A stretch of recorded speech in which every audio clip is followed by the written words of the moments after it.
고흐의 가시 박사의 초상이 경매시장에 올랐다. 전 세계의 거물급 화상들이 모두 모인 이날, 가시 박사의 새 주인이 낙찰됐다.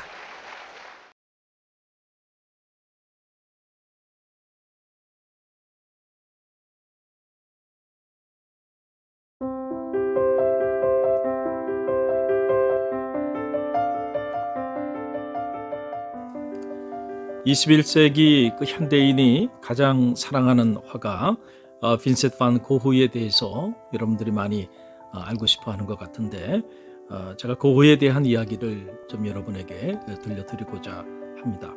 이 서양 철학과 서양 문학 그리고 서양 예술은 사실은 기독교적인 영성을 이해하지 않고서는 그 어느 것도 우리가 제대로 이해할 수가 없습니다. 왜냐하면 그 모든 것들이 기독교의 영성과 신학적 배경 위에서 꽃을 피웠기 때문입니다. 고흐 역시 마찬가지죠. 그런데 가만히 보면 참으로 안타깝게도 이 동양의 많은 예술가들과 미술사학자들이 이 빈센트 반 고흐에 대해서 이야기하면서도 누구도 그의 종교적 배경과 영성을 잘 설명해주는 그런 사람이 없는 것을 보게 됩니다. 참으로 안타까운 일이 아닐 수가 없죠. 고흐의 예술 세계를 이해하려면 우리는 반드시 그의 신앙의 세계에 대한 깊이 있는 이해를 가져야만 합니다. 만약 그렇지 않다고 한다면 그것은 한낱 사상 누각이 되고 말 것입니다.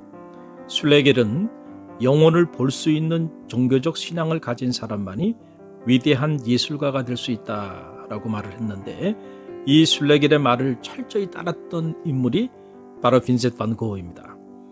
고흐는 미술 작품은 손으로 그리지만 결코 손만의 작품이 아니라 깊은 영적 근원에서 솟아나는 것이라고 말하였습니다. 그러니까 그의 모든 작품은 그의 깊은 영적 근원에서 시작되었다라고 하는 그런 말인 셈이죠.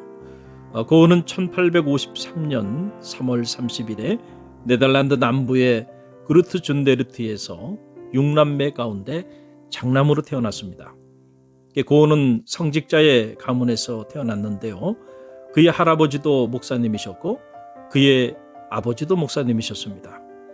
고흐는 그의 아버지의 영향을 많이 받았는데, 그의 아버지 데오도르드 반 고흐는 네덜란드 개혁교회 목사님이셨습니다. 당시 대단히 신실하고 청렴한 목회자로서 많은 이들의 존경을 한 몸에 받았던 그런 분이셨습니다. 특별히 그는 가난한 사람들과 병자들을 돌보는 일에 헌신적인 목회자였습니다. 농장을 광범위하게 신방하기도 하였고 먼 거리까지도 밤에 등불을 들고 병자들을 찾았습니다. 고흐가 어려서부터 하나님은 인간의 모든 고난과 슬픔을 아시는 분으로 믿었던 것은 바로 아버지의 영향을 받았기 때문입니다.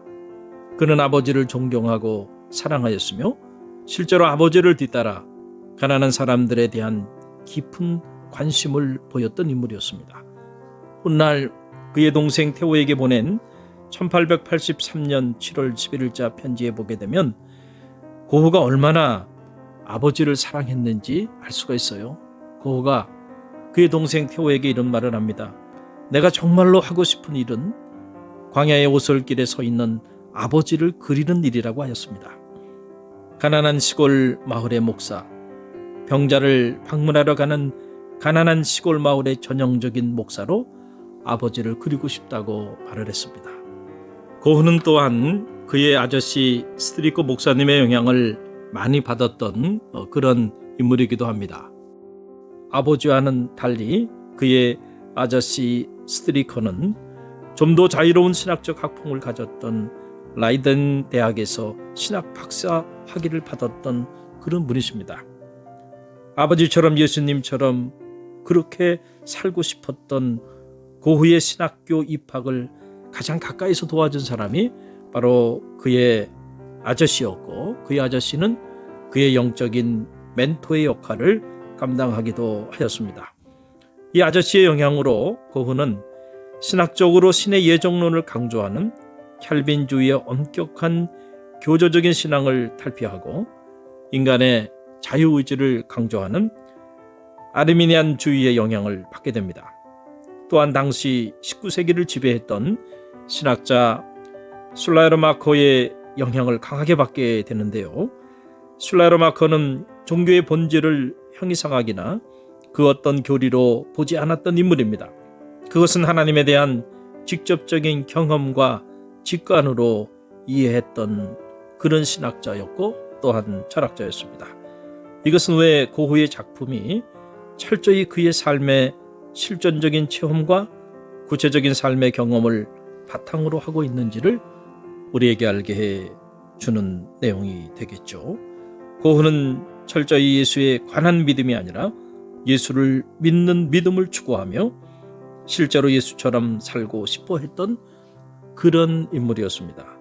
실제로 고흐는 당시 누구도 가기를 꺼려했던 벨기에의 보리라주 탄광촌의 자원에서 철저히 자신을 내어주며 가난하고 소외된 이들을 위해서 전도사로서의 사역을 감당했던 그런 인물이기도 합니다.